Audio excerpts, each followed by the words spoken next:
Pascal, bonjour et merci d'être venu jusqu'à chez moi. Ouais, bonjour. Dans la ferme que je rénove actuellement, parce que je suis aussi un petit peu en voyage, en transition vers autre chose.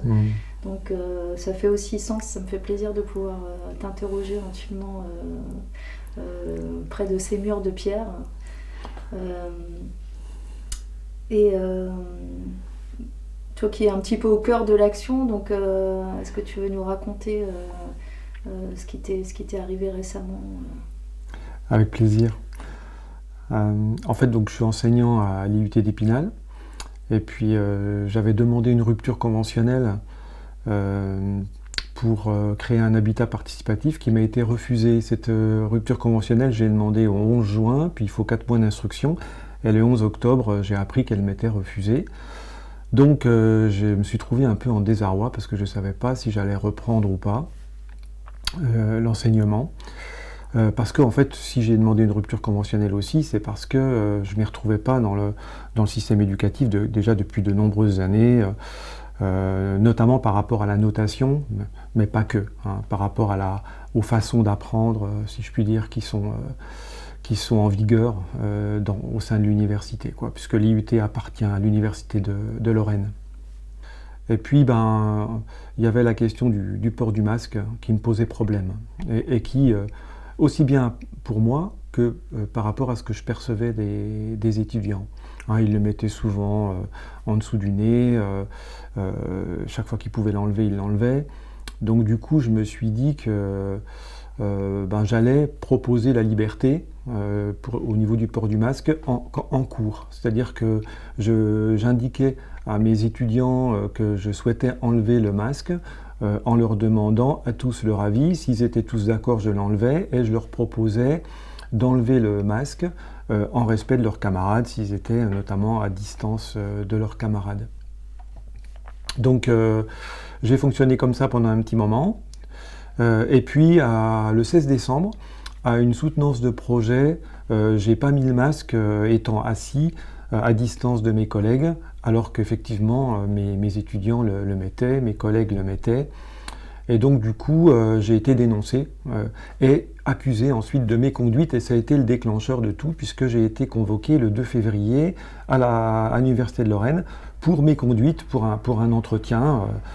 Pour en fait, me permettre de m'expliquer sur cette action, voilà, sur ce comportement, on va dire.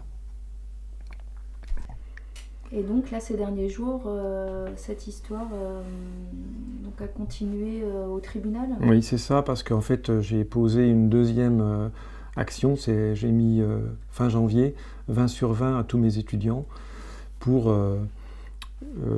créer le débat, voilà, créer le débat, le dialogue. Donc voilà, je demande le dialogue sur ce sujet des notes de notation qui de toute évidence fait souffrir nombre d'étudiants depuis de nombreuses années. Moi je l'observe, je me sers de ce que j'ai observé. J'ai vu beaucoup d'étudiants vraiment souffrir de ça. Et puis du coup, le problème de la note, c'est que elle dit, elle parle au subconscient de la valeur de la personne. Et en fait, c'est dévalorisant lorsqu'on a notamment des mauvaises notes. Alors la bonne note aussi est un problème, on pourrait en parler, mais en tout cas, surtout les mauvaises notes. Donc du coup, j'ai passé mon temps d'enseignement à, disons, relativiser la valeur de la note. Mais le système valorise la note, donc je me suis toujours trouvé en porte-à-faux et donc et pas entendu en fait dans ma pédagogie, notamment par rapport à faire des évaluations qualitatives avec des remarques, avec des apprentissages identifiés, commentés. Si vous voulez, en fait, c'est pas entendu, on peut le faire en tant qu'enseignant, mais c'est pas reconnu par le système. Ce qui est retenu, c'est la note chiffrée. Donc pour moi c'était un problème. J'avais déjà réagi il y a 6 ans, j'avais mis 18 sur 20 à tous mes étudiants, mais après j'avais trouvé des options qui pouvaient être acceptées par le système.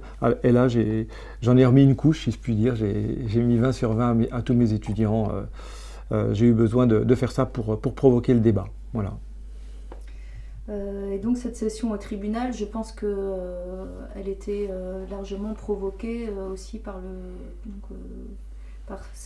cette journée où tu n'as pas porté le masque devant les étudiants. Oui. C'est surtout ça qui a déplu voilà. l'administration. Oui, il y a trois choses. Il y a le port du masque ce jour-là, le 16 décembre, le non-port du masque. Il y a le 20/20, et puis il y a des absences. C'est-à-dire que j'ai été malade, j'ai eu une rhinopharyngite par exemple et je ne suis pas allé voir le médecin, donc on m'a accusé d'avoir été absent alors que j'avais prévenu de ma maladie. Aussi j'avais fait des cours à distance pour convenance personnelle de mes étudiants qui avaient le Covid, enfin etc. Un certain nombre de choses qu'on me reprochait, et j'ai eu un rapport, il y a eu un rapport qui a été fait par mon directeur, ce qui a fait que le président de l'université de Lorraine a engagé une poursuite disciplinaire contre moi. Et donc, il y a eu une commission d'instruction qui a eu lieu le 30 mars, tout récemment, où je me suis expliqué sur ces trois sujets, en fait. Donc, voilà, on a reparlé du port du masque, j'ai expliqué qu'effectivement par rapport au port du masque, j'avais la moitié de mes étudiants qui l'enlevaient quand je leur proposais de l'enlever, et les autres, ils le portaient mal. Donc pour moi c'était incohérent. Voilà.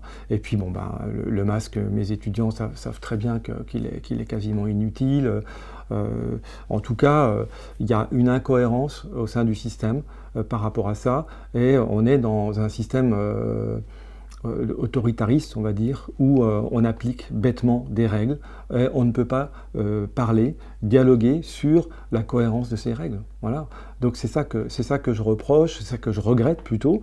Et du coup là, j'en suis à un point où j'ai besoin de le dire plus fort, quoi.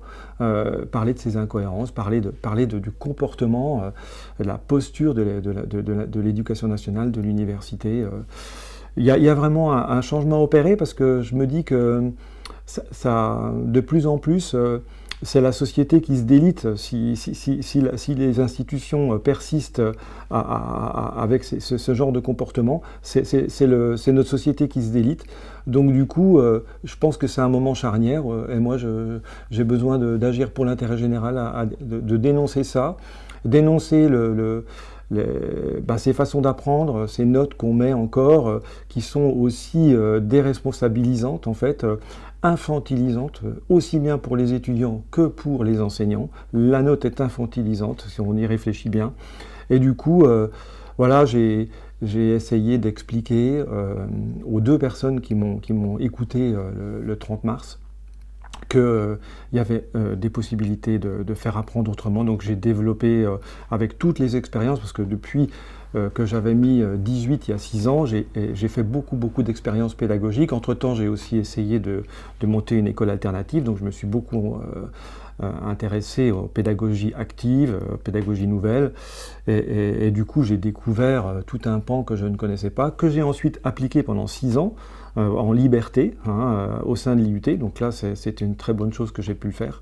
Et maintenant, j'ai vu les effets, en fait j'ai vu les effets chez mes étudiants d'une pédagogie telle que celle-là. J'ai été même surpris. En fait, on se rend compte que l'être humain, mes étudiants en l'occurrence, ont des richesses insoupçonnées en fait. Et on découvre les richesses insoupçonnées d'un élève, d'un étudiant, lorsque on l'accompagne de façon bienveillante, lorsqu'on lui propose ce qu'il a envie de faire parmi un panel de choses qu'on lui propose et qui évidemment est en cohérence avec la préparation à un métier, comme c'est notre cas à l'IUT.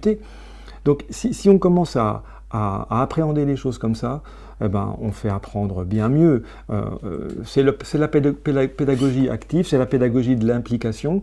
Et j'ai une petite formule de Benjamin Franklin qui résume pas mal les choses, c'est tu me dis, j'oublie, tu m'enseignes, je me souviens, tu m'impliques, j'apprends. Voilà. Donc tu m'impliques, j'apprends. C'est ce que j'ai appliqué pendant 6 ans, beaucoup plus que les années passées. Et j'ai vu qu'effectivement mes étudiants apprenaient nettement mieux. J'ai aussi expérimenté des fiches réflexives, par exemple pendant que je leur faisais cours ou des travaux pratiques en direct, en temps réel, et se questionnent sur ce qu'ils ont compris, ce qu'ils n'ont pas compris. On en reparle, j'ai des entretiens oraux avec eux, je leur fais des exercices spécifiques pour ceux qui ont envie d'apprendre ou de fabriquer telle chose qui demande des compétences spécifiques, je les prépare individuellement à ces compétences spécifiques, donc je fais de l'apprentissage individualisé. Moi, je m'éclate en tant qu'enseignant, je vois des étudiants qui s'épanouissent, qui apprennent. Qu'est-ce qu'on veut de plus? Donc moi, je ne peux pas rester muet après avoir fait toutes ces expériences, en fait. Je ne peux pas rester muet. Voilà pourquoi je suis à cet endroit en ce moment, quoi. Voilà.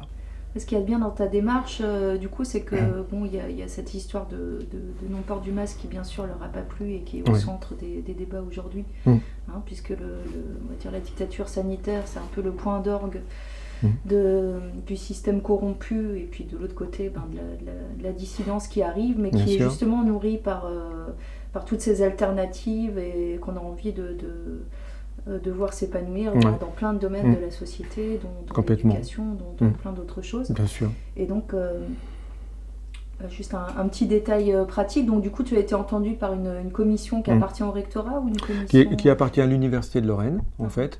Et puis... donc c'est pas la justice en propre. Non, c'est les affaires juridiques de l'Université de Lorraine. Et puis j'ai été accompagné de mon avocate. Et puis, donc, il y aura un rapport d'instruction qui va être remis vers le 20 ou 22 avril. Puis ensuite, je serai convoqué à une commission disciplinaire qui là, formulera un jugement. Voilà, donc je serai jugé, des grands mots, comme si je passais au tribunal, en fait. C'est l'équivalent d'un conseil de discipline, si je puis dire.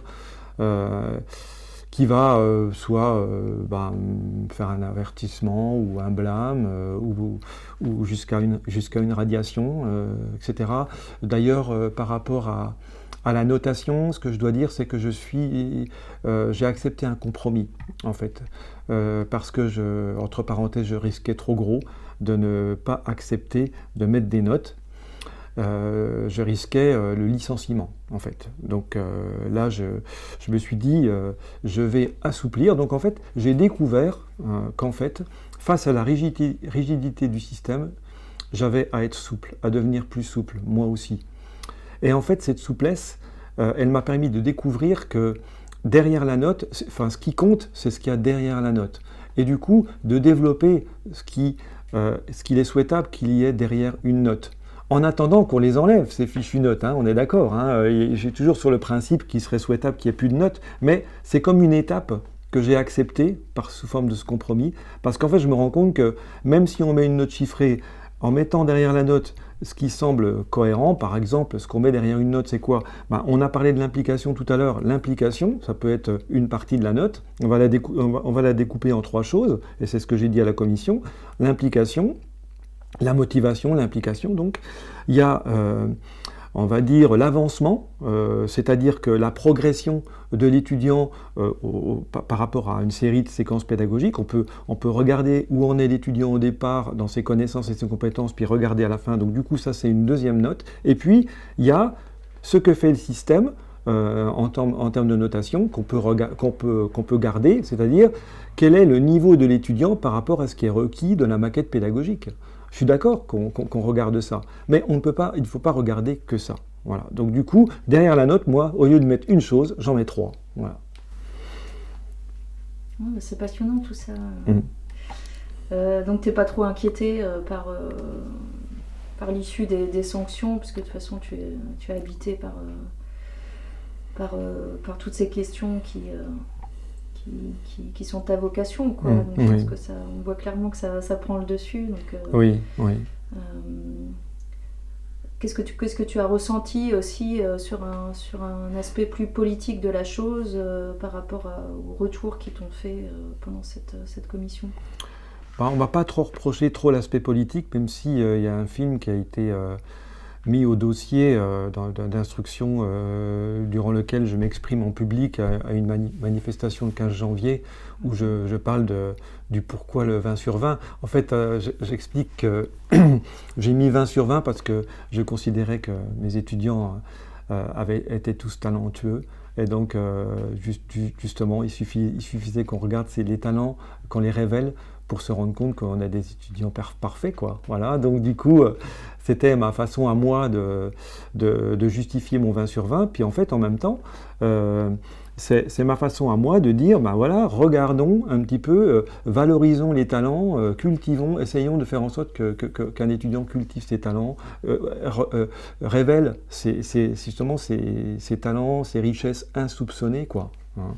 Voilà, ces intelligences, il y a aussi le principe des intelligences multiples. Je travaille beaucoup avec les intelligences multiples que je fais identifier à mes étudiants. Donc, voilà, je pense que effectivement, on m'a reproché ce petit côté politique, mais en fait, je l'assume complètement parce que je me place en tant que fonctionnaire d'une institution éducation nationale que je respecte et que dont je veux participer de la meilleure façon pour la faire évoluer. Donc j'estime que je joue mon rôle d'enseignant et que j'irais même dire que c'est un acte éducatif que j'ai posé. En tant qu'enseignant, je pose un acte éducatif en montrant à mes étudiants qu'on peut résister, qu'on peut voir autrement, qu'on peut proposer. Parce qu'il ne s'agit pas, je ne suis pas dans une opposition systématique, je suis dans pointer du doigt ce qui ne va pas et proposer. Ce n'est pas la même chose. Donc il y a cet aspect-là, en tant qu'enseignant, et puis en tant que citoyen, effectivement, j'ai une action politique.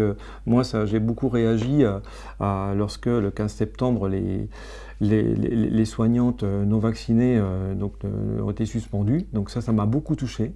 Et du coup, ça a été un déclencheur pour participer aux manifestations presque systématiquement. Je participe encore aux manifestations, je suis très actif tous les samedis à Épinal. J'ai besoin d'être là en tant que citoyen parce que je considère qu'on est dans une situation, on a eu un gouvernement tyrannique, hein, voilà. Donc je dénonce cela. Et puis du coup, ça s'imprègne dans les institutions, en fait, puisqu'on a des institutions, et je l'ai reproché aussi au président de l'Université de Lorraine, de faire la promotion à l'injection expérimentale, de ne pas aussi provoquer un dialogue. Hein. Donc je lui ai même écrit une lettre de 6 pages, où à la fin j'indique que s'il y avait la plus petite chose qu'il pourrait faire, le président de l'Université de Lorraine, c'est d'enclencher des dialogues partout dans les établissements de l'Université de Lorraine, qu'on parle de ces questions, indépendamment de ce que le gouvernement nous impose. Voilà, je l'invite à faire la même chose que moi, c'est-à-dire à se questionner sur la cohérence de ce qui s'est passé pendant ces 2 ans et d'en faire et de créer des lieux de dialogue là, pour qu'on puisse en sortir de la meilleure façon possible, quoi. Donc du coup, c'est bien agir pour l'intérêt général, agir pour les générations futures, parce qu'on a des étudiants, moi j'ai des étudiants, je les ai vus souffrir. Hein. J'ai recueilli d'ailleurs leurs sentiments après le confinement en avril 2021. Donc du coup, je suis au fait de leur maltraitance, je l'ai questionné, je l'ai observé. Et du coup, je parle pour ces raisons-là, quoi. J'invite nos responsables, le président de l'Université de Lorraine à prendre en compte ce que j'exprime. Voilà. Oui, parce que quand je parlais de l'aspect politique aussi de ta démarche, c'est-à-dire que si tu avais simplement que cette réflexion sur le fond, sur la notation et tous les aspects pédagogiques dont tu as parlé, je ne suis pas sûre, on peut se poser la question, est-ce que ce serait passé en commission, parce que je pense que quand on compare avec d'autres cas d'enseignants, il y en a beaucoup dans la région qui ont été suspendus ou qui sont passés au tribunal pour les mêmes raisons, à savoir qui ont donné le choix. Globalement, majoritairement, c'était ça. Ils ont donné le choix du port du masque à leurs étudiants. On voit bien que c'est cet aspect politique-là, même en dehors des actions citoyennes, qui a vraiment donné lieu à beaucoup de procédures, quoi. Ah, effectivement. En fait, le déclencheur, ça a été le masque, le non-port du masque, qui a été effectivement politique, un acte politique. Et après, en prolongement, moi j'ai dénoncé l'injection expérimentale dans ma lettre de 6 pages, donc qui a fait réagir, c'est vrai. Mais faut reconnaître qu'à l'occasion de la commission, cette question du non-port du masque a été minimisée. En fait, j'ai eu 2 personnes bienveillantes, j'ai eu une commission d'instruction bienveillante, mais en même temps, moi, ça ne m'a pas empêché de dire ce qu'il en était par rapport au masque, par rapport à l'injection expérimentale. Donc, à un moment donné, oui, c'est politique aussi. Je ne veux pas, disons, passer au second plan cette question du masque, c'est cette question de l'injection expérimentale par rapport à la question de la pédagogie. Mais la pédagogie est aussi un révélateur de ce qui se passe au sein de nos institutions depuis très longtemps, quoi.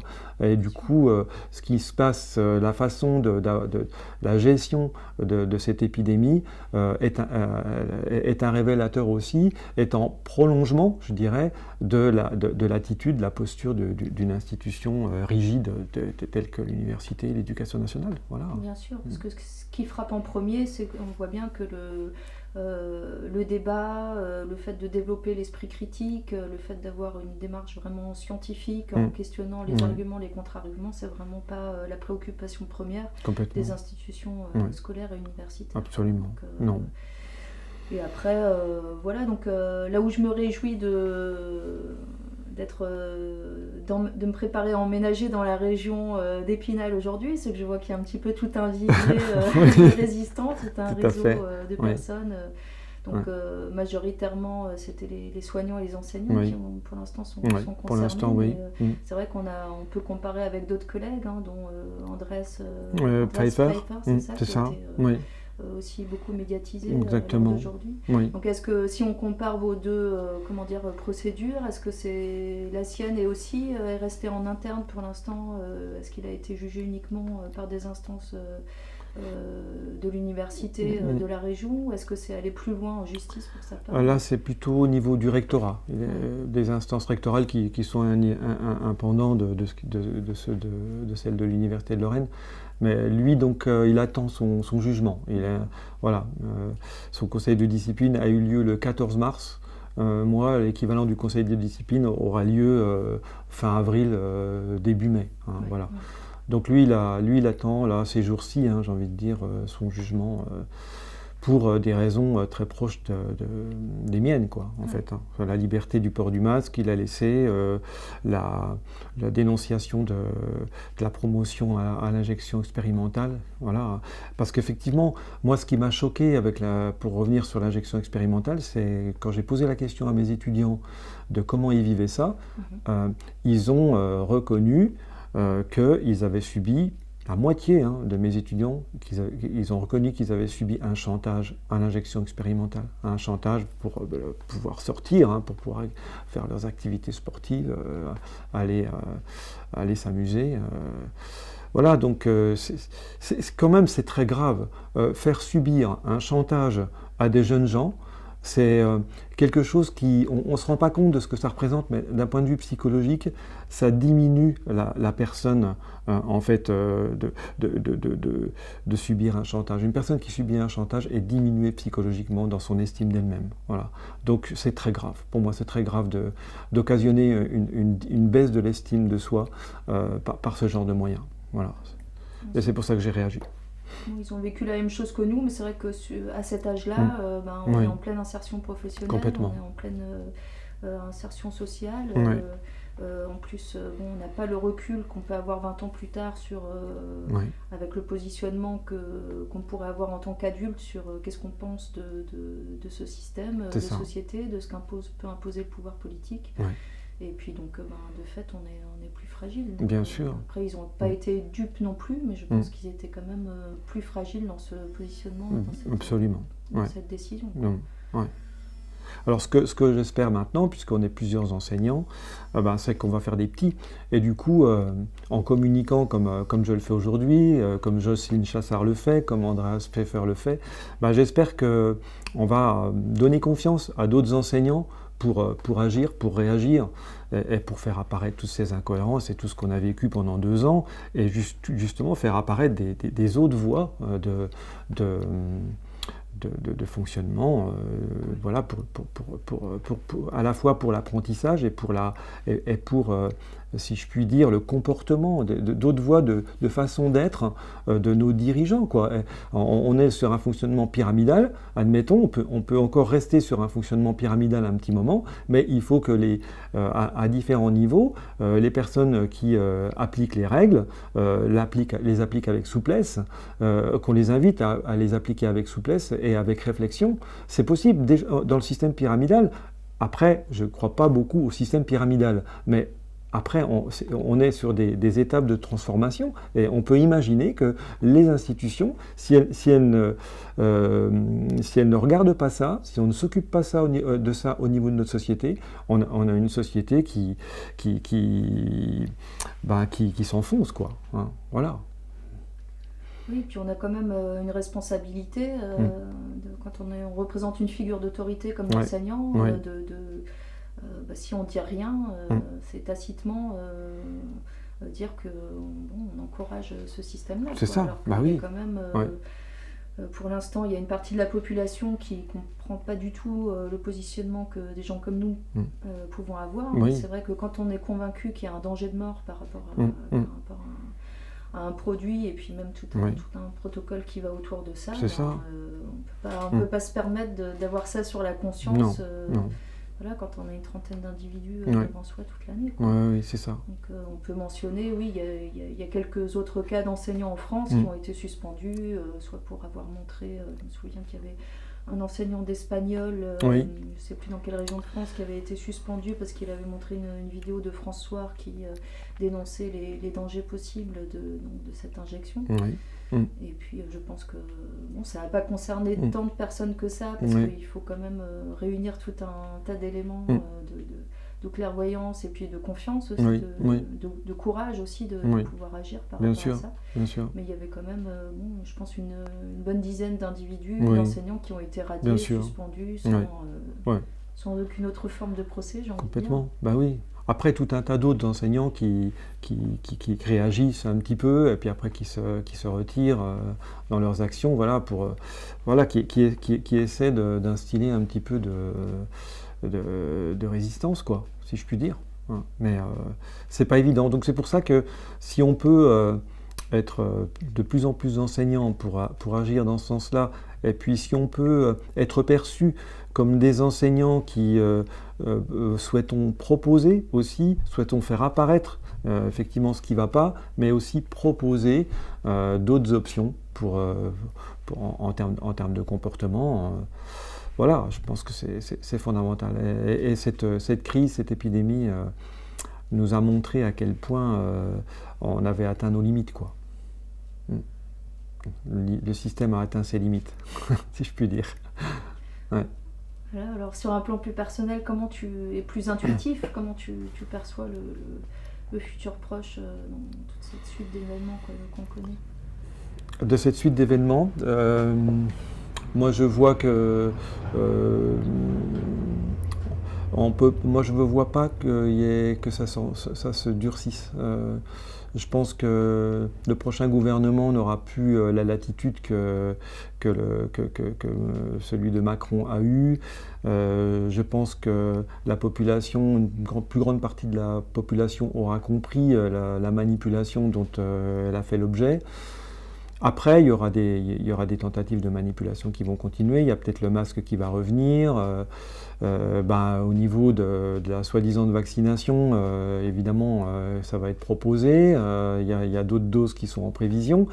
Mais je me dis que ça va être moins facile pour les gouvernants, si on a un gouvernement tyrannique, de mettre en place à nouveau l'équivalent de ce qu'on a connu, quoi, en fait.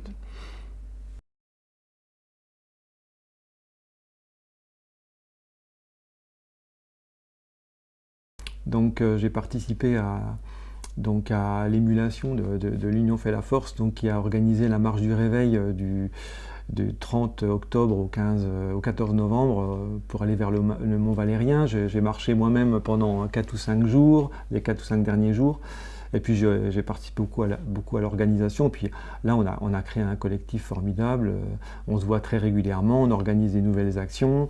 Et puis effectivement, on aide, notamment les soignants non vaccinés en difficulté, on les aide. Et puis, le fait de se relier, le fait de se, comment dire, de s'entraider dans nos démarches respectives est très important, en fait.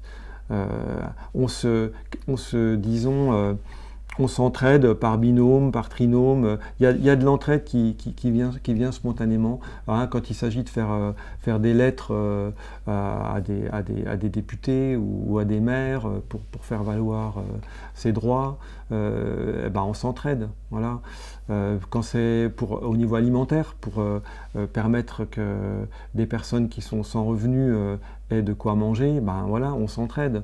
Et puis aussi, il y a les actions de sensibilisation. Par exemple, en ce moment, on fait des actions de sensibilisation au niveau des collèges, parce qu'il se trouve que malgré le fait que le masque ne soit plus obligatoire, on a beaucoup d'enseignants et d'élèves qui portent encore le masque, donc on communique avec eux. Donc on apprend aussi une nouvelle communication, parce qu'on n'est plus dans la réaction et dans l'émotionnel du début de ce qu'on observait qui nous semblait insupportable. Donc du coup, on apprend également à appréhender la chose autrement. Donc on est dans une attente que les personnes s'expriment, parlent de ce qu'elles vivent, de pourquoi elles continuent à porter le masque, et du coup on peut amener une explication dans un second temps. Mais tout de suite on ne se place pas dans une posture d'explication tout de suite. Voilà. On attend que la personne s'exprime. C'est la même chose pour les effets secondaires. Quand il y a des effets secondaires graves dont on nous parle, voilà, on laisse les personnes s'exprimer et voir en quoi ces effets secondaires sont ou pas en lien avec la troisième dose, par exemple. Voilà. Donc c'est bien, ce collectif aide beaucoup, nous aide beaucoup, et on découvre quelque chose dans la difficulté. En fait, on découvre que quelque part, d'un point de vue psychologique, on s'y retrouve, en fait. Contrairement à ce qu'on pourrait penser, je pense qu'on est bien mieux, on va dire, alignés sur nos postures de résistants et de proposants. On a beaucoup plus d'énergie que si on était resté soumis, en fait. Voilà. Et quelque part figé, hein, comme ce qu'on observe pour bon nombre de personnes. Beaucoup plus d'énergie malgré les difficultés matérielles, puisque là-dessus on peut faire peut-être une petite parenthèse puisque tu as l'occasion de côtoyer beaucoup de soignants qui ont fait le choix de s'arrêter au 15 septembre. Là aussi, il y a peut-être des situations diverses. On voit qu'il y a des procès qui ont été gagnés, des gens qui ont réintégré. Mais le grand scandale, c'est que le pouvoir politique donc, a réussi de manière totalement illégale, encore une fois, à priver certains de tout revenu, même du RSA apparemment. C'est ça, hein. Donc il y a des gens qui sont dans ce cas-là, qui n'ont droit ni au chômage, ni au RSA. Du coup. Il y en a qui n'ont droit à rien, qui ont arrêté leur activité, qui sont strictement sans revenus. C'est vraiment compliqué. Donc elles doivent trouver des solutions pour être hébergées, pour payer leur loyer.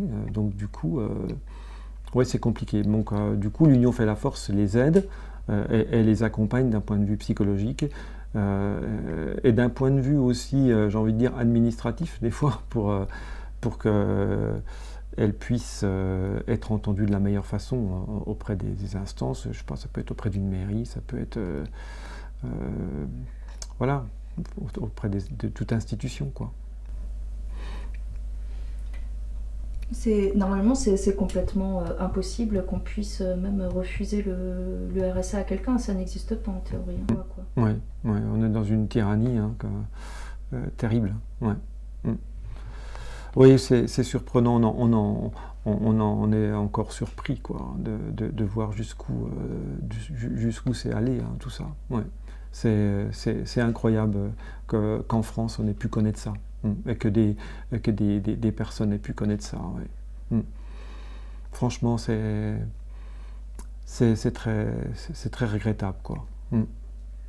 Après, c'est peut-être cette situation-là qui va nous permettre aussi de commencer à construire l'après, par nécessité, le réseau qui se crée autour de ces gens-là pour affirmer une solidarité, permettre à ces gens de s'en sortir. C'est peut-être le début d'autre chose, dans le sens où on va essayer avec le moins de dégâts possible, peut-être pas forcément en passant par de tels extrêmes, mais c'est vrai que petit à petit, on est de plus en plus à vouloir souhaiter vraiment sortir de ce système. Donc être de plus en plus autonome, avoir des revenus de moins en moins en lien avec l'État et avec les banques et avec tout ce qui s'ensuit, et petit à petit construire vraiment en bricolant d'abord, mais vraiment d'essayer de construire en comptant que sur nous-mêmes. C'est ça. Oui, comme recréer une nouvelle société sur d'autres valeurs, quoi, sur des valeurs d'entraide, de solidarité, par de l'échange, sans argent, si possible, le plus possible, j'ai envie de dire. Et du coup, essayer de se rapprocher d'une autonomie, même si l'autonomie, c'est très difficile à obtenir, donc tout seul, c'est quasiment impossible. En se regroupant et en s'entraidant, c'est toujours possible. Donc il y a l'autonomie alimentaire qui est la plus importante. Puis après, il y a l'autonomie énergétique aussi. Donc ça, c'est effectivement on est à un moment où on va peut-être devoir apprendre à devenir de plus en plus autonome, et ça va se faire, je pense, très progressivement. Et du coup, je pense que ça va aussi questionner le système en place pour qu'il évolue, parce qu'en fait, on se rend compte que ce soit une personne ou une société, elle n'évolue que par la contrainte, que parce qu'elle est en face de quelque chose qui devient dangereux, en fait, pour elle. Donc, on va devenir les personnes qui seront autonomes, qui commenceront à être autonomes, qui commenceront à s'extraire du système, vont faire que le système actuel va se sentir en danger et il va devoir évoluer. Si effectivement il faut en arriver là, ce sera peut-être pas plus mal, quoi, quelque part. Tout le monde s'y retrouvera, mais surtout nous en premier, parce qu'on aura commencé le job bien plus tôt. Voilà, justement, est-ce que tu veux nous parler un petit peu de ta vision du nouveau monde, d'un futur idéal qu'on espère le plus proche possible? Avec plaisir. Ouais. Moi, ça fait une dizaine d'années que je me questionne sur l'habitat participatif. Donc, j'ai déjà fait partie de 3 groupes. Donc, d'habitat participatif, et là depuis 2 ans je chemine avec un groupe et on visite beaucoup de terrains, et puis il y a bien un moment donné où on va en trouver un, on est prêt à acheter, donc on a déjà avoir un cheminement vers la création d'un habitat participatif. Ça veut dire s'être questionné sur la façon d'acheter en collectif, donc c'est une propriété collective, sous quelle forme juridique? On va dire, on est plus sur le principe d'une coopérative d'habitants, et puis aussi d'un point de vue, on va dire, humain, c'est-à-dire la façon de nous organiser et d'échanger, de communiquer, donc avec des outils comme la communication non violente, avec des outils de gestion de conflits, parce que comme dans tout groupe, il y a des conflits à gérer. Donc surtout pas mettre de côté le conflit, voilà, le regarder, s'en occuper, et puis du coup le dépasser, pour réussir à vivre ensemble, avec un respect de l'intimité, parce que c'est ce qui fait le plus peur dans un habitat participatif, c'est la peur que notre intimité soit pas respectée. En fait, c'est la première chose qui est posée, hein, la question de l'intimité. Donc ça veut dire quelque part, ça peut être sous la forme d'un bâtiment principal où il y a des communs, on va dire, et puis des habitations assez petites qui vont, pour des familles ou des personnes seules ou en couple, et qui vont là, effectivement, permettre de ce respect de l'intimité, quoi. Et puis, du coup, là, le choix d'être en relation avec le collectif, à chacun à sa mesure, quoi. C'est ça, respecter l'intimité de l'autre. Donc oui, je suis sur cette perspective de l'habitat participatif qui me semble être une solution qui nous fait, en tant qu'humain, grandir le plus. Voilà. Moi, j'ai besoin d'aller là parce que c'est là que je sais que je vais grandir en tant qu'être humain le plus, parce que je vais être confronté de façon très importante à l'autre. Donc, confronter à l'autre et en même temps mieux connaître l'autre, hein. Donc, au travers de la confrontation, il y a une chose merveilleuse qu'on apprend, c'est qui est l'autre. Voilà. Et qui nous sommes nous-mêmes. Voilà.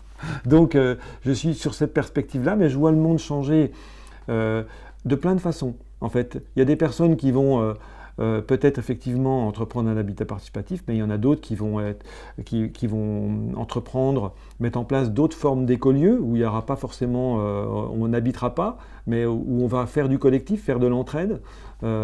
Et après, ça pourrait être des villes, hein, aussi qui s'organiseront autrement que ce n'est le cas aujourd'hui, avec des espaces verts, avec de la culture dans la ville, pour qu'il y ait de la rencontre, comme ça se fait déjà pas mal, mais ça va s'intensifier. Je vois une société qui va se transformer de plein de façons, et j'ai envie de dire de la meilleure façon, quoi, hein, puisque pour moi, on est arrivé au bout de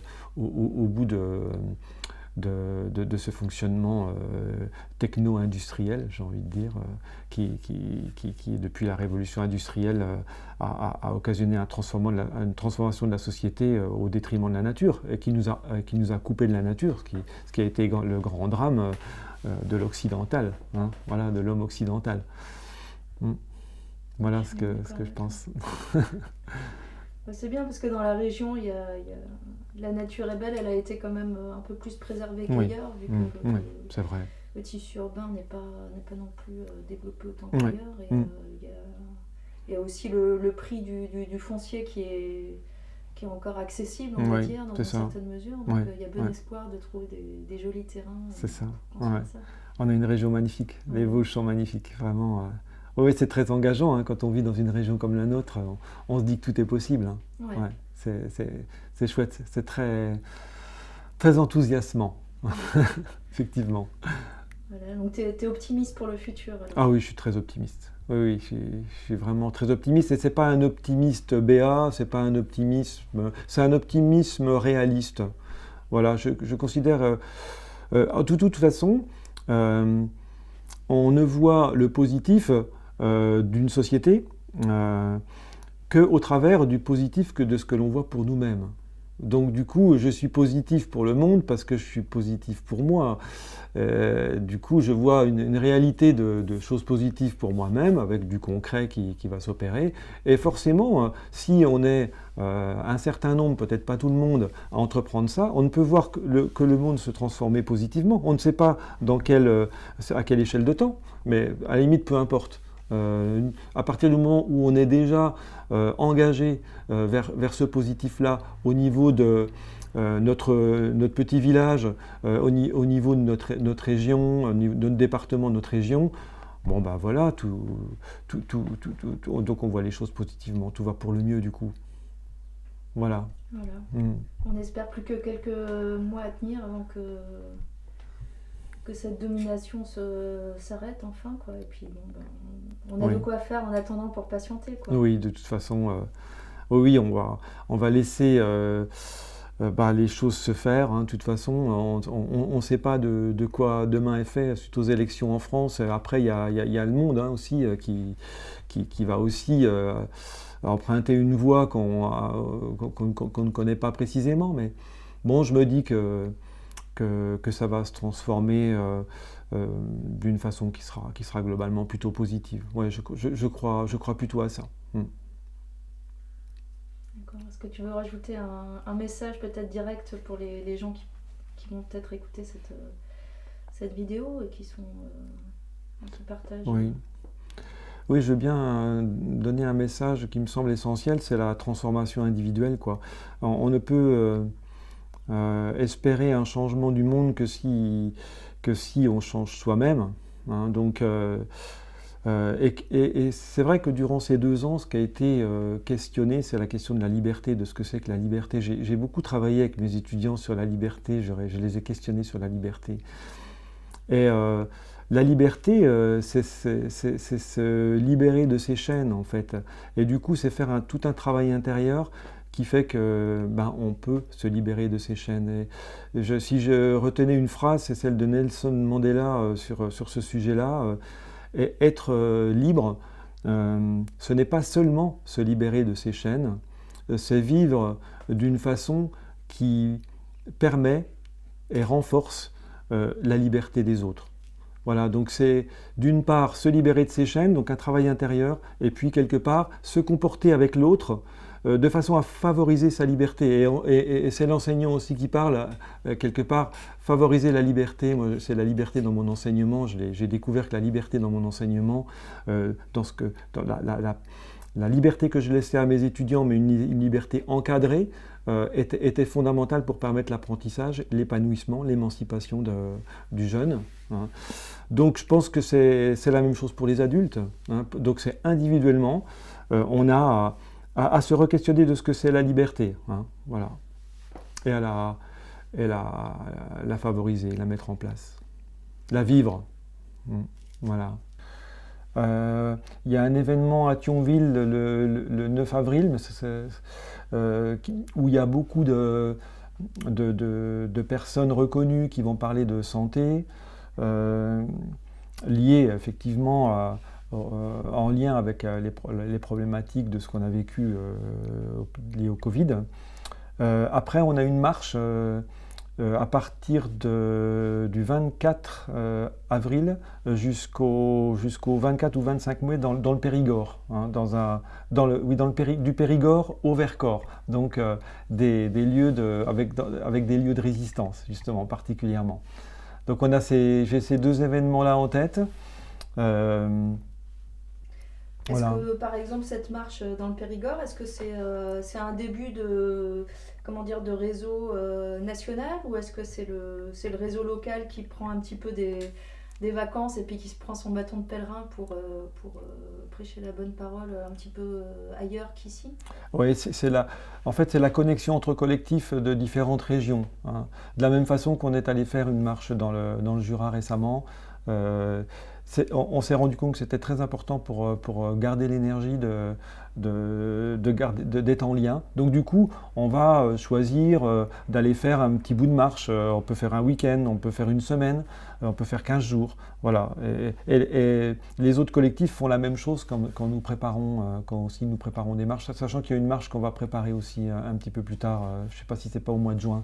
Voilà, donc il y a cette marche du réveil, en fait, fait des petits, et on se rend compte que cheminer en marchant, c'est important. Ça a fait émerger des choses, hein, de marcher ensemble. Voilà, quand on marche, et qu'en même temps on est en contact avec la nature et qu'on se questionne, je crois qu'on a des réflexions qui sont d'une grande cohérence, et puis ça amène des choses nouvelles. Voilà, ça ouvre nos esprits, j'ai envie de dire.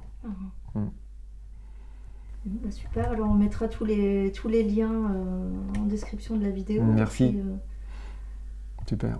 On souhaite plein de bonnes choses pour la suite, quoi, au collectif, et à tout le monde d'ailleurs. Merci beaucoup à toi, Gladys. Vraiment, merci à toi, Pascal. Merci beaucoup.